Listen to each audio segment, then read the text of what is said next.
My father married me off to a vampire prince, thinking I'd die. But when I let him drink my blood, I discovered the truth. I'm not just his bride. I'm the key to his throne. Will my blood turn him into a king or a killer? The monster inside Prince Gabriel took over. His bloodlust was uncontrollable.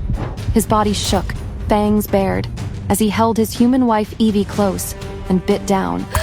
He couldn't stop. The taste of her blood drove him mad, and the monster within him whispered, "Take it all, drain her dry." But then he saw her lifeless body in his arms, and for the first time in years, he screamed, "Evie!" Who was this girl? The one willing to bleed for a monster? The one his hands could not kill? When the blood moon turned the sky red, Evie was born. Her mother's joy, a child with ancient dragon blood flowing through her veins. Her mother had once been able to tame wild beasts and bend dragons to her will. A gift even her husband, Oberyn, the great dragon guardian, had never possessed. Oberyn could ride dragons, but only those tamed and trained by generations of guardians. He had never commanded the wild ones. He had married dragon blood, not for love, but with a purpose, to produce a powerful firstborn son worthy of his legacy, a son who could command dragons as no man ever had. But instead, a girl was born.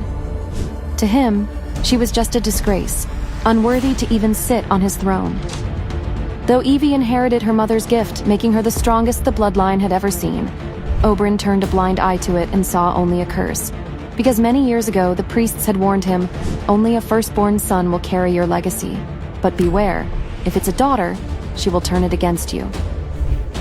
So Oberyn had always longed for a son to carry on his legacy, and so when the midwife whispered, "It's a girl," Oberyn turned away in disgust, muttering, "Useless, a waste of blood."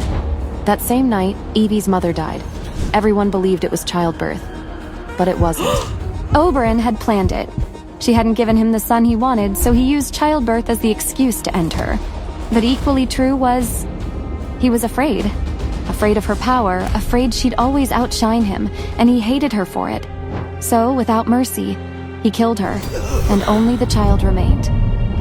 And a month later, Oberyn remarried a cold, assertive noblewoman named Lenora. She promised him, "I'll give you what she couldn't, a son, an heir, a future worthy of your name." But fate gave them nothing. They tried everything, rituals, sacred herbs, even blessings from the high priests. But 5 years passed, and still no child was born, no son, no heir. Oberyn grew angry. He started to believe the problem wasn't the rituals, it was Evie. "She's the curse," he said. "As long as she lives, no son will come." So he made a choice. If she were born from fire, then the fire would take her back. And only then, he believed, would the gods give him the son he was promised. So one night, Oberyn dragged his 5-year-old daughter to the dragon nest behind the castle, where the oldest dragons slept beneath molten stone. Evie kicked and screamed the whole way. "Please, father, I'm sorry, I'll be good." But Oberyn didn't speak. He didn't look at her. The pit was surrounded by chained, half-sleeping dragons. Their massive eyes cracked open at the scent of fear and smoke. Without a word, he lifted Evie and hurled her into the fire. "The curse is gone," he muttered. "Now the heir will come." The flames roared. Her screams echoed. The dragon stirred, growling low. Oberyn didn't stay to watch. He turned and walked away, happy that he was now free of the curse. Smoke curled upward. Her dress burned to ash. And then, from deep within the flames, a tiny figure stood motionless. A streak of pure white ran through Evie's hair. And on her back, beneath the scorched fabric, a dragon-shaped mark glowed golden. The dragons did not move. They didn't hurt him. They watched her as if their true master had set foot before them. She stepped forward, silent, tears flowing endlessly. She wasn't crying because the fire hurt her. It was her father's monstrosity that broke her from within. "Why, father? I always do whatever you ask. Why do you hate me so much?" Dazed by what had happened, she walked past the huge dragons and went back to her castle. The next morning, Oberyn returned to the castle, certain the fire had done its work. But as he entered his chambers, his heart stalled. Evie was there, still alive. She was there on her knees, scrubbing the stone floor like any other servant, like any other day. Her dress was still scorched at the edges, ash clinging to her hair.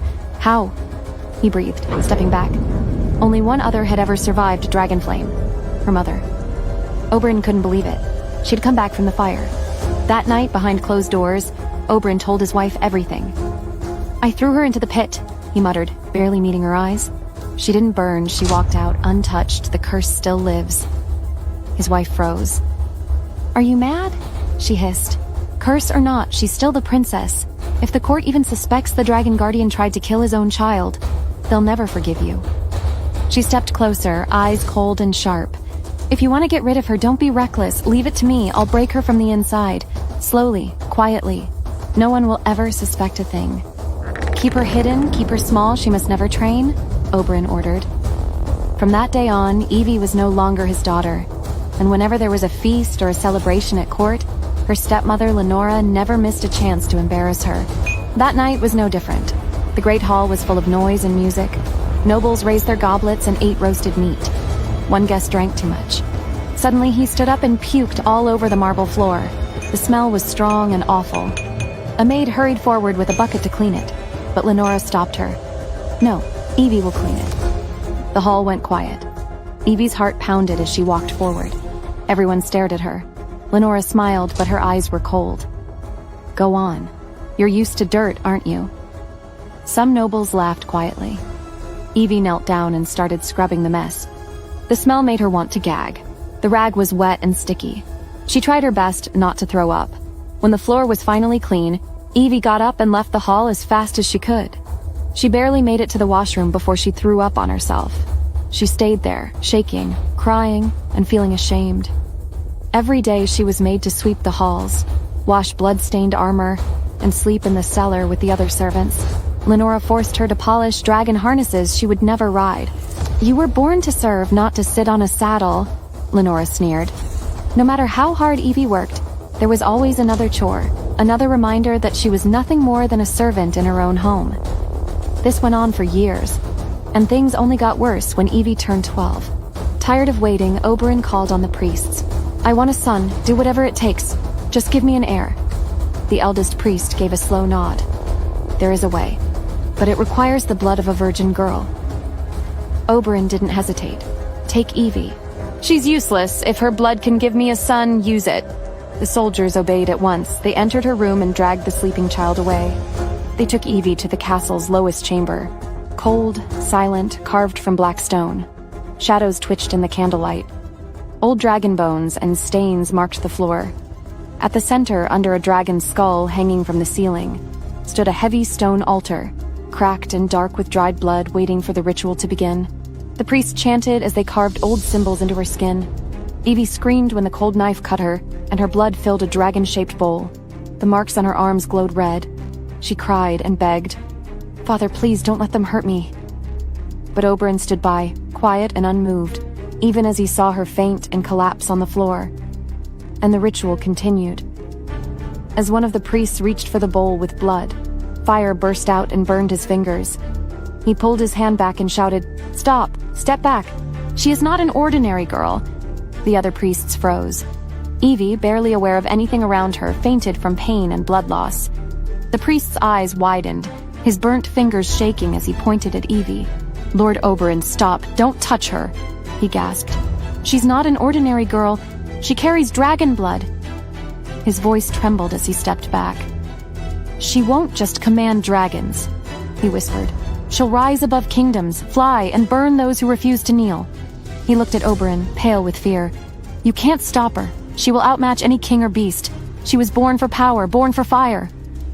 Oberyn stared at her bloodied, unconscious body, his face cold and hard. He didn't believe the priest. To him, the ritual was just another failure. No son came, and Evie was still a burden. As he walked away, the temple stone cracked where her blood had spilled. And slowly, from beneath her torn clothes, a dragon-shaped birthmark on her back lit up. Golden, pulsing, alive. Though she sometimes saw strange visions about dragons that she couldn't explain, Evie never knew about her hidden powers. She was just a girl, too broken to understand what had stirred within her. Soon her visions evolved. She dreamt of an attractive man with pale skin, dark hair, and piercing eyes who warned her of their interlocking destinies. "My darkness will unlock the power of your light." After this incident, Oberyn's anger grew stronger. He became even more determined to get rid of Evie. He tried many ways to remove her from his life. but every attempt failed. No matter what he did, she survived. And with each failure, his fear and frustration only grew. Years passed. Her scars faded, but the pain stayed. And when Evie turned 20, her fate was sealed by the very man who had once tried to burn her alive. War between humans and vampires had raged for centuries, bloody, endless, and fueled by revenge. But now, with Oberyn aging and no son to inherit his legacy, the Emperor and nobles gathered, desperate for a way to stop the bloodshed. The Emperor broke down. Without someone to command the dragons, the humans will be doomed. We can't survive another war. We need a union, Oberyn said coldly. A marriage to stop this war. The human emperor turned to him. And who among us would sacrifice their daughter to a vampire? He asked. Oberyn didn't hesitate. Marry my daughter to the vampire prince, he said. Let her blood buy the peace we can't win by war. Silence swept the hall. Everyone understood that the burden of peace was his to bear. But for Oberyn, it was exactly what he'd been waiting for. He had tried to kill her before, and failed. Now this marriage was his chance to finally get rid of her. If the vampires killed her, the curse would end. And maybe then, the gods would give him the son he was promised. The Emperor gave a single nod. The treaty will be signed. Oberyn had done his duty, even if it meant offering his own blood. His wife's voice cut through the silence. She's useless here. Let her die for peace if she must. Evie stood in silence. No tears, no protest. But inside her mind, she was breaking. Why me? Why do I have to bear this fate? That night, Evie had the same dream again. Riding a massive dragon, flames swirling at her fingertips. The beast bowed low beneath her, hinting at something deeper that she failed to understand. When the smoke cleared, she saw him again, the tall, strong man with dark hair. Then came his voice. My darkness will unlock the power of your light. She woke with a gasp, heart pounding. But it wasn't the dream that scared her now. It was the truth waiting outside her door. Today, she was to marry a vampire, a monster. She didn't think twice. She slipped past the guards, barefoot on cold stone, her breath sharp as she ran toward the gates. I'll escape! I'll run! I won't let him take me! But the guards caught her and dragged her back like a criminal, straight to her stepmother, Lenora. You're just like your mother, running from duty. Weak, Lenora sneered. The sound echoed in the corridor. Then came the command. Lock her in the tower. Dress her, she'll either walk to the altar or be dragged to her grave. Up in the highest room, Evie stared at the gown laid out for her. Glittering, heavy, cruel. Her fate was sealed by a treaty she never agreed to. Her freedom was traded by the very man who called himself her father. The door at the entrance was opened for her, and she stepped gracefully over the sill before proceeding calmly along the corridor. She couldn't count how many times she had taken a deep breath as she walked towards those doors. Doors which looked more daunting with each step she took. With one last step, she finally stood just before the large double doors leading towards the wedding hall. A maid bowed and murmured, "It's time, my lady." As she walked closer to the altar, her long, tapered fingers clutched her dress hard, an action that went unnoticed by the guests because her hands were swallowed by the voluminous folds of her gown. But Evie's eyes remained fixated on the floor. She felt like a small, innocent little lamb voluntarily walking to the butcher's house to be sacrificed. I can't hear anything but my own heartbeat. I can't even raise my eyes to look at him. I'm too scared. Vampires, everyone fears them. They're the monsters in every story. And yet here I am, about to marry one. With each step toward the altar, Evie tried to convince herself she could face the greatest fear of her life. Lost in her own fears, Evie didn't realize that she had reached the altar, and she was instantly pulled back to the present when a hand appeared in her view. She almost stumbled in shock. Staring at the hand, Evie swallowed. She just knew this was the hand of the vampire prince she was going to marry. Slowly, she lifted her eyes, her gaze moving from his hand, up to his elbow, across to his abdomen before stopping on his chest. She breathed in silently before she continued upwards, finally stopping on his face. In the moment their eyes met, Evie's heart momentarily stopped. The man before her looked nothing like Evie had been expecting. His eyes weren't red like blood. His fangs weren't showing. In fact, he seemed to have no fangs at all. And he wasn't as pale as the vampires she had encountered before. He was just breathtaking. Then she realized, this was the man from her dreams. Evie was lost in a trance. She felt like he somehow did something to her as soon as their eyes met. The humans present were eager for the vampires to finally leave this place, while the vampires were certainly also looking forward to going back to their own empire. For once, humans and vampires agreed on the same thing, and thus, just as everyone hoped, the wedding hastily ended. The next day after her wedding, she was ready to leave for the vampire land. The prince offered his hand again to help her into the carriage. As the carriage rolled away, Evie looked back at the only home she'd ever known, wondering if her life was about to change or end. Could this vampire prince really unlock her greater destiny? The carriage rolled through the silent forest, wheels creaking softly. Moonlight fell in silver streaks on the cold road. Evie sat stiffly by the window, her fingers clenched in her lap. Every tree they passed looked like a shadow ready to pounce. Her heartbeat never slowed. Across from her sat Gabriel, the vampire prince, her husband. He watched her quietly, as if trying not to scare her more than she already was. After a long silence, he spoke gently. "Are you all right, Evie?" She flinched. He leaned forward just a little. "Don't be afraid," he said. "I'm your husband, not your enemy. I won't hurt you." Evie said nothing. She kept staring out the window, her body tense. Gabriel sighed softly. Then he reached for the thick black cloak beside him and wrapped it around her shoulders. "It's cold," he said. "This will help." Evie blinked. She hadn't expected kindness from a vampire, and not like this, not from him. "I thought," she said softly, "vampires could fly. Why, the carriage?" He smiled faintly. "I could have flown. I would have reached my castle in half an hour." She turned to him, confused. "Then why?" "Because I didn't want to send you alone in the carriage," he said. "Also, flying in this cold wind through dark skies, it's not a ride for a human. The carriage is warmer, safer for you." Evie looked down at her hands. A soft blush rose to her cheeks when he added, "But if you ever wish to fly, I'll take you across the skies of the vampire realm. Only if you ask." For the first time in her life, Evie felt seen, truly cared for. It was a feeling she had never felt before. Later that night, Evie's eyes grew heavy. Her head leaned against the soft cushion. Sleep came, warm and deep. She didn't notice when her body shifted, curled, and finally rested against him. She woke in the quiet dark, lying between Gabriel's legs, her head on his chest. His arms cradled her like a shield. When she stirred, he whispered, "Don't move yet. You'll get cold again." He lifted her hands and rubbed them gently.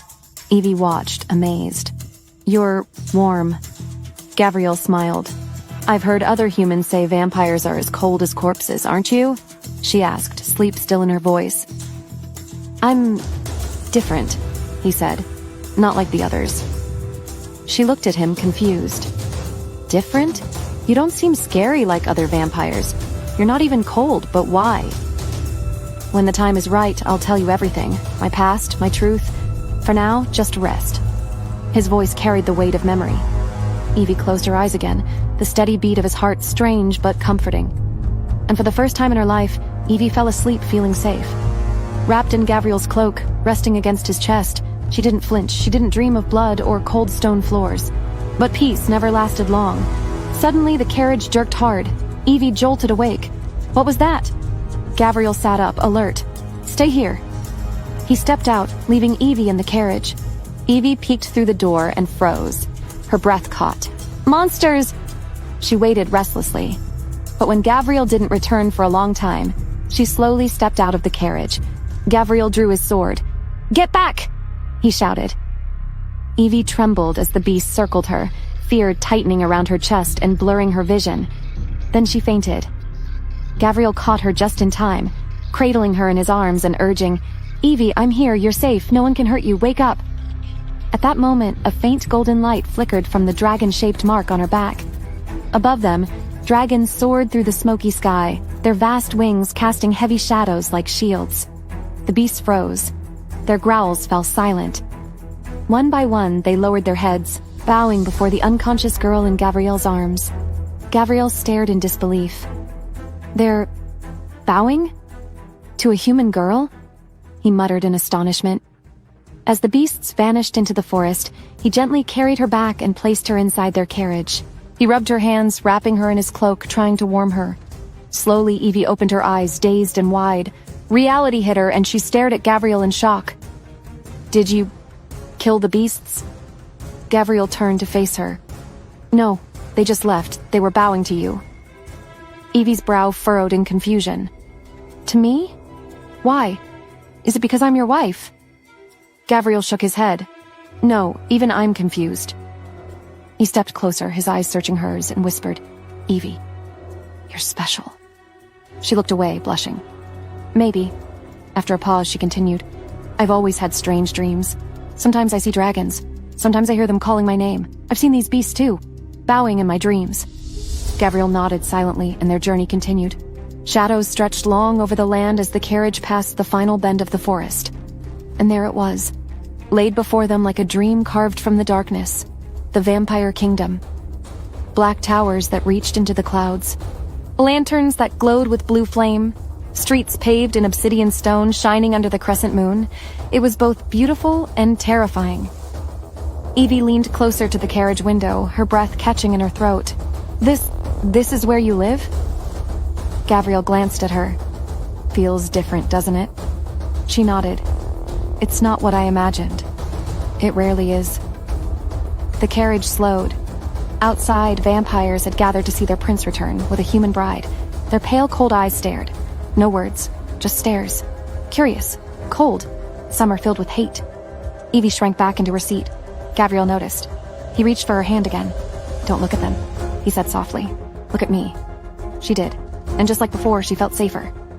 The carriage door opened. The vampire guards bowed. "Your Highness, welcome home." Evie stepped out, heart racing. Whispers started immediately. "Is that the human? He married her? She looks ordinary." Gabriel turned to the crowd. "This is my wife, Evelyn. She stands at my side, and you will treat her with the respect she deserves." Silence followed. When they were heading to the palace, 2 guards approached them. "Welcome home, Your Highness," they said together. Gabriel nodded. "Evie, they are Samuel and Zolan, my loyal guards. They will always protect you when I'm not around." Samuel and Zolan bowed politely to Evie. And when the guard stepped back, Gabriel offered his arm to Evie. She nodded slowly and placed her hand on his arm. Together they walked forward, past the staring eyes, through the massive iron gates, and into the palace of the vampires. At the top of the stairway stood a man in silver robes and a crown, the vampire emperor. His voice was strong. "So this is the girl." Evie bowed quickly. "Your Majesty?" He didn't smile, but after a long pause he said, "She's not what I expected." "She's stronger than she looks," Gabriel replied. The emperor stared at Evie a moment longer, then nodded. "Let's see." After meeting the emperor, Gabriel led Evie to her chambers. The castle's beauty took her breath away, something she hadn't expected in a vampire's home. As she looked around, Gabriel returned with an invitation. "There's a ball tonight. My father wants everyone to meet you." Evie's heart raced. "A ball? Tonight?" He smiled gently, holding a box wrapped in red ribbon. "Don't worry. I'll be with you the whole time, and I have something for you." Evie opened the box and gasped. Inside was a stunning red gown, richer and more beautiful than anything she'd ever seen. The fabric shimmered like firelight, delicate embroidery catching the glow. She remembered the days she wore rags, dreaming of dresses like this, the kind only princesses wore. Now the man she married had given her one. Her eyes shone with happiness. "It's the most beautiful gift I've ever received." Gabriel smiled, brushing a strand of hair from her face. "You deserve it." As Evie got ready for the ball, she couldn't stop smiling. For the first time, she felt like she truly belonged. And when she stepped out, Gabriel was already waiting. His eyes lit up the moment he saw her. "You look breathtaking," he said, offering his hand. She blushed as he swept her off her feet, literally. He carried her gently down the stairs and into the open courtyard where the royal carriage waited. But instead of stepping inside, he looked at her and whispered, "Do you trust me?" She nodded slowly. The next moment, they were in the sky. Gabriel held her close as they soared over the glittering towers of the vampire kingdom, moonlight bathing the rooftops in a silver glow. Evie gasped. "It's beautiful. I've never seen anything like this." She clung to him tighter as the wind danced around them. But she wasn't scared. not with his arms around her. When they finally landed at the grand ballroom steps, Evie's heart was still racing, not from fear, but from something else entirely. He placed her gently on the marble floor, still holding her hand. "Ready?" he asked. She took a deep breath. "Yes." And together they walked into the ballroom side by side as husband and wife. All eyes followed.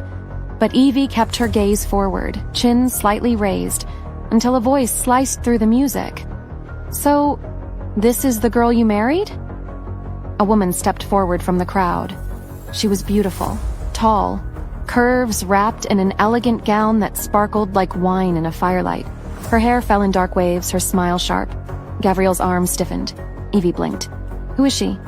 "Thea, the Emperor's chosen," he stammered, avoiding Evie's eyes. Evie's expression tightened.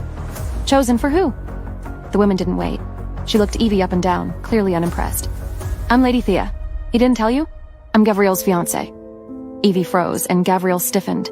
Gabriel's voice turned cold. "Former fiancé, that title no longer applies." Thea's smile twitched. "Oh, you left me... for her?" "Yes, for her," Gabriel said calmly. "Now and forever. Evie is my wife." The ballroom went quiet. A few guests shifted uncomfortably. Thea's eyes darkened for just a second, but the smile returned. "Of course, my mistake. Congratulations, Your Highness." She dipped her head and walked away, but Evie felt it. The chill lingered long after Thea left. "You didn't tell me you were engaged before," she said softly. He looked at her. "Because it didn't matter. I never wanted her. She was chosen for me by my father. She seems dangerous." "She is," he admitted. "But don't worry, I won't let her near you." Evie nodded, but the uneasy feeling wouldn't leave her.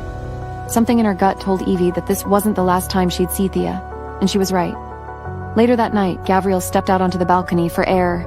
He didn't expect Thea to be waiting there. She stood against the railing, her violet gown glowing under the moonlight. "You didn't have to humiliate me in front of everyone," she said quietly. Gabriel didn't look at her. "I didn't humiliate you. You did that to yourself. You married a human," Thea said, her voice rising slightly. "You rejected your own kind for her?" "I didn't reject anyone," he said calmly. "I just chose the one who didn't pretend to love me for my father's throne." Thea moved closer. "She doesn't belong here, Gabriel. She's weak. She flinches at shadows. One day she'll fear you too."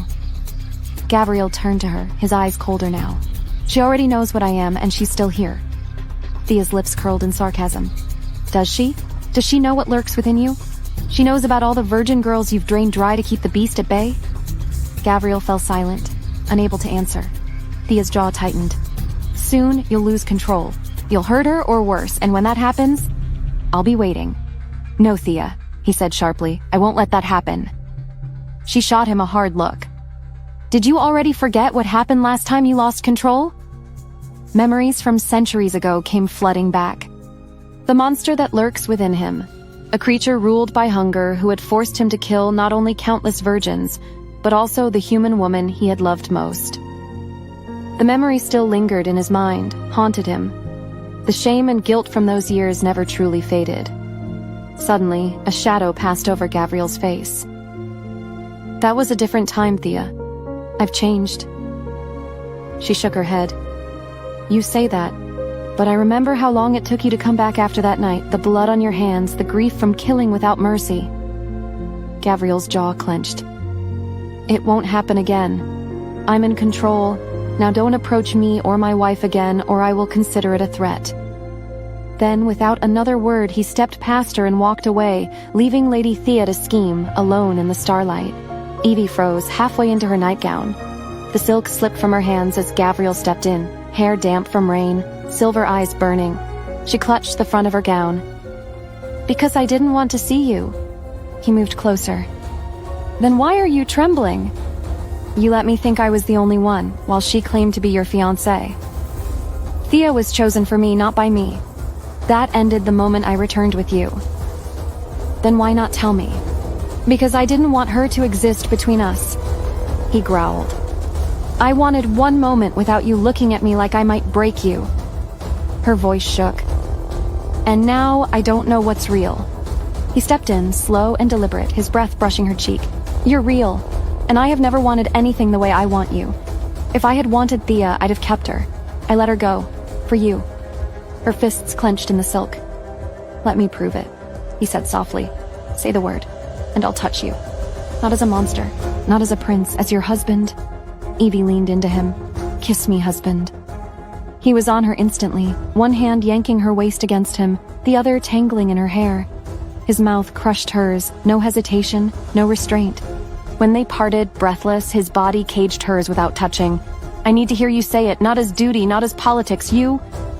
Her hand pressed to his chest. Then take me. Your Highness, Elias called through the door. You need to hear this, now. Elias stepped into the firelight, soaked in snow and breathless. The Emperor signed the order. It's done. You've been declared a traitor. Gabriel's body went still, then cold. When? Hours ago. Caius moved fast. Half the court's already backing him. Messengers have left the capital. Evie stood from the bed, heart hammering. They'll come here? Elias nodded. Soon. Decree is compromised. We can't hold it. Gabriel grabbed his cloak, already moving. We leave tonight. No banners, no trail. Elias turned on his heel. Southridge, already the route. Evie crossed to Gabriel, voice sharp. Where will we go? He didn't answer right away, just fastened his cloak. Movements clipped. Somewhere they won't expect. Somewhere I can still kill Caius when the time comes. Evie's voice cracked. You were about to... He turned to her, still, quiet. I know what I was about to do. A pause. And I know what I'd lose if I stayed. She stared at him. Then let's move. He met her eyes. Stay close. No matter what happens, don't fall behind. They vanished into the cold before the world could close in. The mountains devoured them. Snow slashed the road, wind screamed like a beast at their backs. Evie clung to Gabriel, blood soaking her dress, ash seared into her skin. They didn't speak and didn't dare look back. By the time the cliffs of Decrea rose from the whiteout, Evie was ice, her limbs numb, her heart heavier than all they'd burned behind. The gates opened without question, and just like that, the traitor prince and his human bride slipped into the mountain, ghosts inside a fortress of bone and shadow. They were safe, for now. Evie woke to an empty bed, Gabriel's warmth already gone. Last night's kiss, the closeness, had it been real? She dressed in silence, skin tingling where his lips had been. Elias arrived to escort her to the terrace for breakfast at sunset. The view over the snow-draped city was breathtaking, but the empty seat beside her ached more than hunger. His Highness has been detained, Elias said carefully. The vast halls felt deserted. Is it because I'm human? She asked. No, my lady, Elias replied. They're hiding. He called out. Figures emerged from the shadows, watching her with wonder, not hunger. They've never seen a human before, Elias murmured. They didn't want to frighten you. Evie met their eyes, smiled, and they bowed.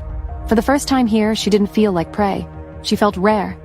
Gabriel's childhood wasn't in Decrea, it had been a dungeon. Elias revealed the truth, hidden for 16 years, starved by his own mother to keep his red eyes, protected from a father who would have killed him on sight. Evie listened in stunned silence. Why? She asked. Because he was never supposed to exist, Elias said, and the Emperor knew it. Her chest tightened. The man who held her so gently last night had been raised like a secret, like a weapon. Evie tried to distract herself with books, but her thoughts kept circling back to Gabriel, his past, his pain. A gray book in the corner caught her eye. She reached for it. She turned. Gabriel emerged as if from the walls. Reading over quality time with your husband, he murmured, stepping in close, hands braced on the shelf behind her. Her breath caught. He kissed her, deep and claiming, one hand in her hair, the other gripping her waist. When he pulled back, she swayed. Tell me, he rasped at her ear. Which gives you more pleasure, reading or my kiss? Kissing you, she whispered. In a heartbeat, he had her on the table, mouth crashing over hers, kissing her like a man starved. His lips trailed down her neck, finding her pulse. Her fingers clutched his shoulders, heat flooding her. Then, I beg your pardon, your highness, they're waiting. Gabriel didn't move, eyes locked on her. This isn't over. He kissed the hollow of her throat, then disappeared. Zolan's eyes narrowed. They think you're a fraud, a bastard. They'll believe I'm not once they see me, Gabriel said. Getting there is suicide, Zolan warned. The Emperor won't let you sway another state.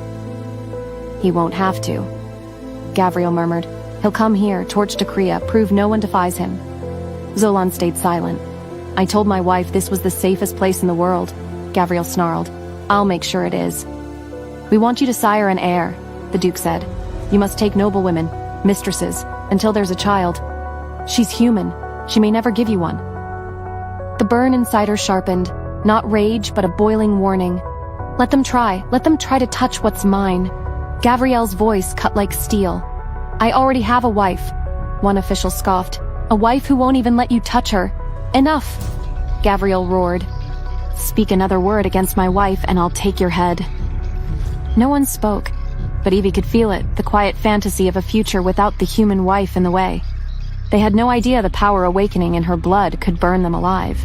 Evie sat alone again. Elias offered. Something urgent came up. His Highness sends his apologies. She forced a smile. I'm used to it. An elegant, gray-haired vampiress approached. May I join you, Lady Evelyn? Duchess Aurora's warmth was measured, her gaze assessing. They spoke of snow, Dekria's beauty, Gabriel's duties, yet Evie felt inspected. As they left, a procession of stunning noblewomen swept up the stairs. Candidates to be His Highness's mistresses, the Duchess said lightly. Evie froze. Mistresses? Her skin heated, dragon blood stirring. At the meeting, Gabriel had refused. Had he changed his mind without a word? Elias caught up. He only agreed to secure the bloodline. A vampire and human. It's nearly impossible to conceive. The words cut deep. She remembered her mother's silence, the promises, the betrayal. You'll always be the only wife, they'd said. So why did it feel like she'd already been replaced? Elias kept talking about duty, desperation, war, but Evie heard only echoes of the past. The same excuses, the same wounds, and now she was bleeding too. She reached their room, locked the door behind her. Her hands trembled, her chest burned, her dragon blood hissed under her skin. She had told herself she didn't love him, but if that were true, why did this hurt like the ultimate betrayal? Evie waited all night, first pacing, then curled on the bed until sleep finally claimed her. By morning, the other side was still cold. The Duchess's words echoed, mistresses. She told herself not to care, but the ache in her chest only sharpened. When the door creaked open, she stepped from the dressing room and froze. Gabriel stood inside, hair damp from a recent bath, robe loose. His eyes lit up at the sight of her, but she didn't smile. Are you mad at me, wife? He asked, taking a step closer. No, she said evenly. He braced his arms on either side of her against the table, his voice dipping low. Don't lie, it makes me want to torture you. Her eyes widened at the word. His smirk faded. Sweet torture, he tried to soften. The kind you'd like. She didn't melt like before. Please let me go. He searched her face. Did something happen? Nothing? Then why? He stopped, then guessed. Were you waiting for me? She looked away. I have no right to be upset. I'm the one who won't let you touch me. If you spent time with someone else, it's not my place to question you. The words hit like a blade. His jaw tightened. So I'm a filthy beast now? When she stayed silent, his voice turned cold. Fine. Maybe I should give you what you expect, a prince with a castle full of women. He pushed away and strode out, fury in his steps. In the corridor, two noblewomen appeared, bowing low. Your Highness, one purred. Let us ease your frustrations. He kept walking, brushing them off, only to pass Evie, who had followed. Her eyes locked on the scene, heat prickling her skin. He moved past her without stopping, catching Elias mid-stride. The Duke is in trouble. Gather everyone in the throne hall. Then, after a beat. But first, my wife. He found her in their chamber, standing at the open window. Cold wind tossed her hair and nightgown, but she didn't turn. Evie, he said quietly, stepping closer. This is all a lie. I didn't approve those women. I came straight to you. When she finally faced him, her cheeks were streaked with tears. I thought, you wanted someone else, she whispered.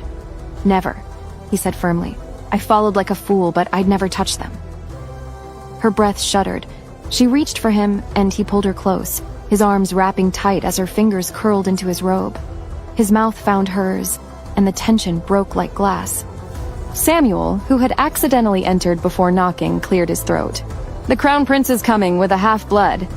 Gabriel's eyes shot to Samuel and narrowed. "He's taking me seriously, then." "You'll need to stay at the front lines." A beat. Then Gabriel smirked. "Then I'll bring her with me." The warriors were silent. "If war's coming to my doorstep," he said, "she's safest by my side as my equal." That night, as Gabriel prepared his troops to face Cassius and the Half-Bloods, Evie collapsed into a strange, trance-like sleep, her skin burning as the dragon blood stirred, dragging her into a vision of the terrible future. Evie jolted awake, drenched in sweat, her chest heaving, her fingers clawed at the bedsheets as the nightmare clung to her like smoke. She'd stood on the watchtower alone, screaming Gabriel's name into a sky lit by fire. Decrea had been burning. Flames devoured the snow. Her tears sizzled on her cheeks before they could fall. A dragon soared overhead, her father's beast. Spitting fire circling the castle, not to rescue her, but to destroy everything. She couldn't breathe. It wasn't just a dream. This vision was a warning. Her blood knew. House Yuvia nightmares were never meaningless. They were omens, disasters foretold. And this one was clear. Her father was coming. With fire. With war. She sat up stiffly, heart pounding. She should have felt relief. He was coming for her. But all she felt was dread. Why burn it all? Why scorch a kingdom just to reach her? And why couldn't she find Gabriel in the flames? Her lips parted with a gasp. Why was she screaming his name in terror? What had happened to him? And even more importantly, what will happen to him? "My lady?" Elias peeked in. "Are you well?" "Where's Gabriel?" Her voice cracked. She didn't even bother hiding the desperation. "The watchtower. He's waiting for you." "I'll be ready." She rushed to the washstand, splashed her face, forced her heart to slow. She had to think. She couldn't let this dream break her. He was already waiting, poised, impossibly handsome. When he saw her, his smile melted the chill clinging to her spine. She tried to act normal, tried to forget the dragon, the fire, the way she'd screamed for him and he hadn't answered. But the warmth of his smile made her forget everything. Until he leaned close, his silver gaze burning with longing. "Tonight, my love, grant my wish. Let me touch you." He murmured, voice low and rough. She swallowed hard, her lips parted. She didn't know what to say, but she knew the truth. She'd wanted him, needed him, and if they survived this battle, she would let him taste all of her. The warrior Luke appeared, breathless from running from his post. "Your Highness, your brother, Caius is here, with your father's army." Evie threw her arms around Gabriel's neck and kissed him hard. Tongue sliding against his, she moaned when he deepened it, heat flooding her body until... He pulled away with a growl, chest heaving. "Luke, take her back to the castle." Luke and Elias appeared. Zolan landed behind them. But before Elias could offer the cloak, Gabriel snatched it and fastened it around Evie himself. "Wait for me," he whispered. It wasn't a request. Luke lifted Evie like she was sacred. Her gaze clung to Gabriel until he vanished from view. Behind her, Gabriel exhaled. When he turned to face the battlefield, the heat in his eyes died. A cold, lethal calm took its place. "Let's end this." Zolan raised a brow. "No games, no warm-up?" "I'm done playing," Gabriel said. "I only care about getting back to my wife." With a wicked smile, he jumped from the watchtower. Zolan blinked. "What the hell happened while I was gone?" Night cloaked Dakria as the Imperial army arrived and brought hell with it. The ground trembled. At the front stood 3 half-blood monsters, infamous across the Empire. Soldiers' hands shook. Morale cracked before the first blow. "Gabriel," Zolan said. "They're scared." "Our men are breaking," Reed muttered. "The war already started, idiot!" Samuel snapped. "And we're losing!" Gabriel's gaze locked on the Crown Prince at the far end of the field. "Words won't save them." His eyes burned scarlet. "But actions will." He unsheathed his blade. Power rolled off him like a tidal wave. His men stepped back. "We hold the wall," Gabriel said, "and I'll handle the monsters." "Yes, Your Highness," they replied, smiling like wolves. Evie stood tense by the window, staring into darkness. She couldn't see the front lines, but she felt them, like a pressure crushing her lungs. The air had changed. She gripped the dagger Gabriel gave her, fingers white. It reminded her of the dread she once felt watching her father leave for battle. But this was worse. Her husband was out there, her monster, her love. Tonight, all she could do was wait and pray he would come back alive. Blood slicked the battlefield. Gabriel's elite, Luke, Samuel, Reed, Zolan, Levi, fought like demons, cutting through Imperial soldiers with savage force, their brutality reigniting Dekria's courage. At the center, Gabriel faced 3 feared half-blood champions. Gallus, the largest, struck with crushing force, each blow shaking the earth. Gabriel dodged, countered, and landed a brutal hit, only for Leon's spear to streak from the side. Gabriel twisted midair, avoiding the tip. Then Gallus's fist smashed him into a stone wall, leaving a crater. Gallus sneered. "He's finished. I'll take his head. And his woman." Leon's gaze sharpened. "The war's not over yet." A voice rose from the dust. "Is that so?" A black arc of energy blasted from Gabriel's hand. Leon blocked, still flung into his own army. Gallus charged, but Gabriel moved like smoke, taunting with every miss. "You don't even realize you're already dead." Steel blurred. Gallus' confidence cracked as Gabriel's blade grazed between his eyes, drawing blood. Their clash scattered soldiers until Gabriel's fist shattered Gallus's jaw and dropped him limp. Samuel roared, "Our prince is the strongest! Kill them all!" The Dacrians surged. Leon stepped in, precise, deadly. Blades clashed, sparks flew. "Lose and serve me," Gabriel offered. "And if I win?" Leon asked. "You won't." Leon pressed harder, forcing Gabriel back, until a flash of steel cut deep across Gabriel's neck. He launched forward with explosive force. Leon barely raised his blade before it was knocked free. Gabriel moved for the kill. Gallus crashed back into the fight, bloodied but rabid. They fought in tandem, steel and rage battering Gabriel, who bled but did not break. Dawn broke. Gabriel fainted, drove a fatal strike into Leon's chest, and hurled Gallus across the field into stone. The wall cracked. Gabriel stalked forward. "Get up! Didn't you say you'd take my head?" Gallus lunged. Gabriel kicked him flat. "No, I'm taking yours." One desperate swing, Zolan landed beside him, blood-streaked. "They know now," he said. "You killed 2 of their top half-bloods, alone." Gabriel's gaze cut across the field to Cassius and Caius, both watching. "That's not all," he murmured, handing Zolan the head and striding toward a wounded, defiant Leon. The soldiers parted as Prince Gabriel passed, compelled by the force of his presence. Leon's claws were out. Gabriel met his eyes. "Samuel," Gabriel said, "take Levi and Reed. Follow the retreat." They vanished. Gabriel circled Leon like a predator. "We had a deal, remember?" Leon stiffened as Gabriel smirked.